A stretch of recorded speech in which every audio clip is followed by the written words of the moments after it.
I'll do that. Brilliant. The recording is in progress. Yeah, progress indeed. Right, okay, so welcome to our Inspired CEOs trailer event. And these trailer events take place every fortnight, folks. And we've got Jules Munns in the room. We're going to come back to Jules in a moment. So hi, Jules. So our taster events, look, these are sessions to our Inspired CEOs game changer conversations. They're a prelude to that. And you've been invited, folks, for this exclusive trailer because we think that you would benefit and find value to be part of our Inspired CEOs community, and hence we're reaching out to you. So, and I just want to say, just look, thanks for bearing with us for the mix-up on Wednesday morning. Apologies for messing you around. You know, we were trying to make our taster days happen on Wednesdays, but it seems like the world's on holiday right now. We're in holiday mode and over this late summer. So please bear with us. And having said that, thank you. So if you don't know me, I'm Andrew Jenkins, and I'm joined this morning, as I've said, by Jules Munns. And Jules, I'll just introduce Jules just for a minute. Jules is the one of the founders of the Nursery Theatre, and he specialises in acting and improv, spontaneity, and handling the unknown. Jules is a cool guy to have around, and we could all do with a little bit of this, right? So, hello, good day to you, Jules. Great to have you on the 15-minute trailer. Good morning. It's delightful to be here. 15 minutes is very pressurizing because I feel like every word I say needs to be super valuable, which is the opposite of everything that we're talking about and kind of the principles of creativity. But I feel like I can't waste a word. You can't waste a word. Well, there we go. And I'm sure that you won't waste any of your words. So, in today's trailer, we'll be talking about Jules's next upcoming Game Changer event, which is on the 19th of August. That's next Thursday, where he'll be introducing to our community and Inspired CEOs the topic of busting the myth of creativity. And I just wanted to start this with a quote which Jules has used before, which I really love, that all the world is a stage and all the men and all the women are merely players, right? And they have their exits, they have their entrances, and one man in his time plays many, many parts. I love that. I think, is that Shakespeare? I believe it's As You Like It, isn't it? As You Like It, yeah. As You Like It, thought so, yeah. Feste the Fool, I think. The what, sorry? I think the name of the fool is Feste and As You Like It, but okay. I hope there won't be an angry person in your comments correcting my Shakespeare. I'm not too... Although I do direct an improvised Shakespeare show, I'm not a huge Shakespeare person. Okay, no problem. Well, I'm sure we're okay with that. So, so for me, the big question here, Jules, is look, so many people struggle with seeing themselves as being creative, and get quite pressurised about it. Give us your view on that in a few minutes. In a nutshell, as a teaser, whet our appetites here. What say you, my friend, to that? Yeah, sure. And I think this is, as so many kind of psychological things, that comes back to the educational systems that we grew up in. And I can only speak to the British one, which is grew up in the southeast of England. Quite early on, you have to make choices about the subjects that you're going to study. And you're a science kid, or you're a businessy kid, or you're a sports kid. And the creative kids do the drama, or do the art, or do the things which are connected with the arts, with creative pursuits. And very quickly you have endlessly repeated to you, you are not creative. You are not creative because, and there's a couple of elements of that. One is we think of creativity as being only something which is restricted to the arts. And actually creativity is just doing something differently in a way which may or may not be more effective. And as such, it can be applied to absolutely any sphere of life, right? I've just moved out of having lived in London for 20 years. I've just moved out. I've got a garden for the first time since I was a teenager. And I'm being creative in the garden in the sense that I'm trying stuff out and see what works. And if a plant dies, oh, well, never mind. So there's that sense that creativity can be used in absolutely any sphere of your life. One of the examples I like to use in these sessions about myth of creativity is about finding a good present for someone. Now, if I say to you, you're one of your parents, if they're still around, or like someone really close to you, think of a good present for them now. Bam. That's a kind of a creative question, right? Right. And in that kind of moment, we hope and pray and expect an idea to pop up into our brain and for everything to be wonderful. And most of the time, it just doesn't. Right. Most of the time, if you're asked that question, you feel that tension, you feel that pressure, you feel that you're going to get it wrong. and then you just buy someone a pair of socks again. Or a book by the person that they gave you a book for. And actually, the thing with creativity is it's not a single monolithic unit. It's something which you can break down into separate skills, into separate practices. Mahali, the flow guy, wrote a book on creativity, which is really wonderful. I remember that. Yeah, it's a really, really cracking book. Come to my session if you want to hear me repeating bits of that book. Fantastic. There's a teaser for you. Yeah, there's the teaser. He breaks down creativity into 4 skills, which is creating, building, combining, and repurposing, which I think is wonderful, because then rather than waiting for the magic idea to happen, you can go, all right, I'm going to work on this bit, and I'm going to work on this bit, and I'm going to work on this bit. Because we don't tend to think of creativity as work.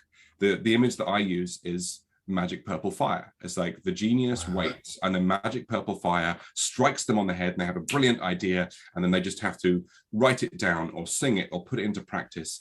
And that's a wonderfully vivid myth.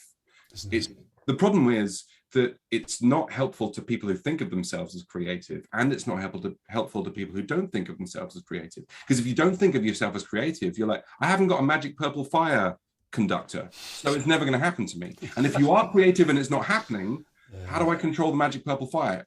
I can't. So I get frustrated.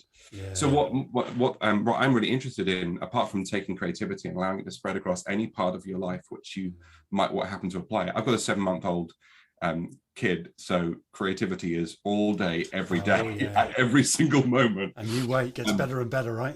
Oh yeah, I mean it's super fun, but it's also absolutely exhausting, isn't it? Doing well not to swear. But if we take the great unit of creativity and break it down into smaller units and think about what we're doing constantly to improving those skills, then suddenly creativity doesn't become pressurizing and something that happens once. It becomes something which is just bubbling along, which is a froth rather than a bubble. And there's lots of many small ideas which add up to a more kind of creative way of working and way of living. I love that. And I just thinking about the whole value of creativity, sadly, just listening to a mother talking to her son over the dinner table, when we were invited somewhere and some friends, and the son was saying, I really want to do some creative stuff, and her mother butted in straight away and said, but there's no money in that, so you're not doing that. And it's like, poor lad, he wants to express his creativity. Also, his mother's just shot him down. Ask Steve Jobs. I feel like he was a pretty creative dude who. Indeed. I think he was pretty rich when he died. I think so. Indeed. So there's a lot, and particularly in today's world, which I'll come on to in a moment. But I remember another businessman that I was working with, and I was doing some rich picture stuff, which on some strategic work, and I got them to do rich pictures. And this guy said, I can't do this, Andrew. I'm one of the most highly paid people in the world, probably. I don't know why he said that. And he said, but you're asking me to do something I just can't do. I cannot draw. I would be useless at it. And I'm really worried now that I won't be able to perform. Actually, he did really well when he relaxed into it. And I just, I just said, well, I fully understand, but you're going to do it anyway. And I think I turned it into a competition and said, all your colleagues will do it, So think about it as a competition. And oh, right, okay, well, I'll compete against my colleagues and be even more creative than them. But somehow that got him into the stream. But later he gave me some feedback and said, do you know what? That was one of the best sessions I've ever had. And thank you for letting me, let go a bit. And it was about letting go for him. And I think there's a lovely, I think it's a Drake lyric. Yeah. When was the last time you did something for the first time? Which I think is a really wonderful and vivid idea, because the further we go on in our lives, and particularly in our careers, if we're talking about sort of more business application, the further we go on in our careers, the less comfortable we are with getting things wrong, and the less used we are to getting things wrong. And one of the huge things about improvisation, I mean, what we're doing next Thursday, yes, won't be improvisation, but it's kind of improvisation in its thought pattern, is to take away this myth that if you do something wrong, the whole edifice is going to fall and the castle walls will fall upon your head. So we have one of the advantages of a kind of a prosperous society is that we have the ability to keep ideas and things and practices alive which don't make money. And I would talk for longer than we have right now about the reason why he said I'm one of the most paid people in the world. It's because of how we think about value, right? The further we go along our careers, the more we think every time we do something, every time we create something, it has to be instantly wonderfully valuable. And you go and look at it, I mean, the most vivid kind of visual picture of this for me is the visual arts, which is not my practice at all. Right. But you go along to an artist studio and it's just stacked with stuff everywhere. There's sketches and sketchbooks and discarded paintings and this thing over there. Yeah. And most of this is not useful. Which is another part of the kind of magic purple fire myth of creativity, which is that one perfect idea will come to you and it'll be great. And actually, most of the time, you want 20 ideas, and it's a much easier job to look at 20 ideas and go, I like that one, than it is to take one idea and make sure that it works. There's Second City, which is the theatre where a lot of the stuff that I teach improvisationally was kind of created or started in the 70s, before actually. One of their principles when they're sketch writing is start from a position of abundance. Be choosing what you're doing rather than making something work. I think that's such a wonderfully subversive, right? A lot of this is very subversive because it's against the way that we're taught that things work. You don't get to go to a maths class and say, I've got 10 answers to this question, one of them will be correct. You've got to find the correct one, and you've got to do it so fast, right? So by way. Yeah, so I was interested in what you said about chaos and artists. My mother's an artist, and I completely get what you just said. And for her, the idea emerges, and then she explores lots and lots of ideas. So I get that, and it's great that you brought it back to next Thursday, because we'll start to apply this and how it relates to us as business leaders in terms of creative thinking and busting that myth and bringing it back into business applications, because there are a lot of them, particularly in today's world. We need to be much more creative. So thanks for that.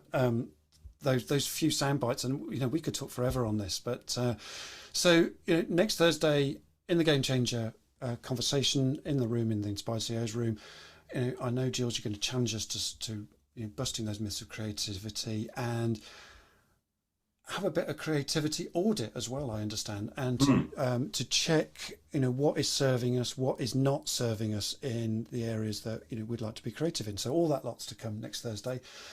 Just a bit about Inspired CEOs. Look, I just want to say, look, with these trailers, we've only just started out on these, and we're still feeling our way slowly, and we, little by little, we get better and better at them, right?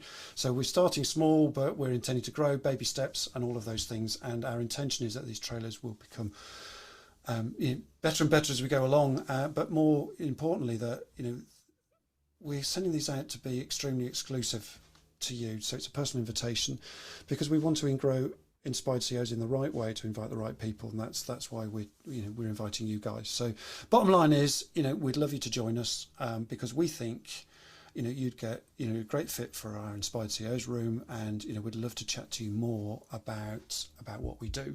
So briefly, one of four co-founders of Inspired CEOs, and we've been going since lockdown 1, folks. I know we've probably got into lockdown 2, lockdown 33 by the time it all finished, and who knows what's going to happen next. But the key thing is, folks, we believe that in this moment, there's never been a moment quite like this one that we're living through right now, and we ain't going to snap back to pre-pandemic times either. And with that in mind, our objective over the last 15 months or so, probably 18 months by now, from Inspired CEOs perspective, is to build an extraordinary community of CEOs to grow each other personally, that begins with a kind of inside out mindset, really, and shifting the game and game changing actions that create future business success. That's what we're all about. So on Thursday the 19th at 8 a.m. to 9 a.m. in our Inspired CEOs Game Changer conversation, we do go deeper, a dive with Jules on busting the myth of creativity. And in this session, we build in more time for interaction, folks. It's a group engagement, and you can ask questions, and we all sort of get involved in Jules's content, which is fantastic. Can I just jump in there? It's interesting. Just another one of the kind of myths of creativity is the idea that it's an individual practice, right? We love the myth of the lone genius, and it so fits with what you're doing. You scratch the surface of any brilliant artist, businessman, sports person, whatever it is, and there's a community, there's a team behind them, right? You see Djokovic, end of his match, he looks up to his box, and there's 5 people there. No one ever does this alone, or nearly not. Even Van Gogh, like the ultimate individual artist, he had this community of people. He had his brother, he had Cézanne, he had like the other artists around him. So I think that what you're doing here is so fascinating, because it gives people the opportunity to talk to other people who are in exactly the same situation, and create that bubble, that froth of creativity, and grow, right? And to get away from survival. And you mentioned this earlier, in a prosperous society, we go beyond survival. And in a community, what we find is it builds and I don't make any apologies for these words, it builds belonging, it builds safety, and it builds a feeling of love in the room. I know that's a weird word, but it does bring huge benefits of growth that way, because we can now grow together, right? So that's kind of Alan Bennett, the author Alan Bennett, has this wonderful quote, which is on the tote bag of every book, book ever, which is, we read to know we're not alone. And I think you can replace the word read with a hell of a lot of other things. Anyway, I'll shut up now because no. Yeah, I like that. Read, we do, be creative. All of those things. I like that. Yeah, be on a tote bag. It's all on a tote bag, folks. So if our game changer conversations whet your appetite when you've come into our room, we'd love you to consider joining us. And but we'll be delighted for you to take some free of charge access for a few weeks. Try before you buy, folks. I mean, what's not to like? So not only will you experience our game changer conversations, but our weekly powerful problem solving hot seat sessions as well, our activation sessions, which we do every other Thursday, and not to mention, all the group support and the networking opportunities that allow you to be creative outside of the room and to grow and develop. And there's lots of that, folks. So as I said before, what's not to like? We think this is a no-brainer, folks. So, but we would say that, wouldn't we? But come along anyway, decide for yourself, because only you can decide. Our Inspired CEOs community, we meet every Thursday, every Friday, 8 a.m. to 9 a.m. Don't worry about the details. You'll get to know all of that, and we'll send you the details that you need in the first place. So coming to a close now. Thanks to Jules for your time for this trailer. That's all for now, folks. Look forward to seeing you next Thursday, and you'll see Jules in the room again. So, and you can ask as many questions as you like and be creative. Thanks again, Jules. Cheers. Thanks, folks. Cheers, everybody. Yes, goodbye. Thanks, mate.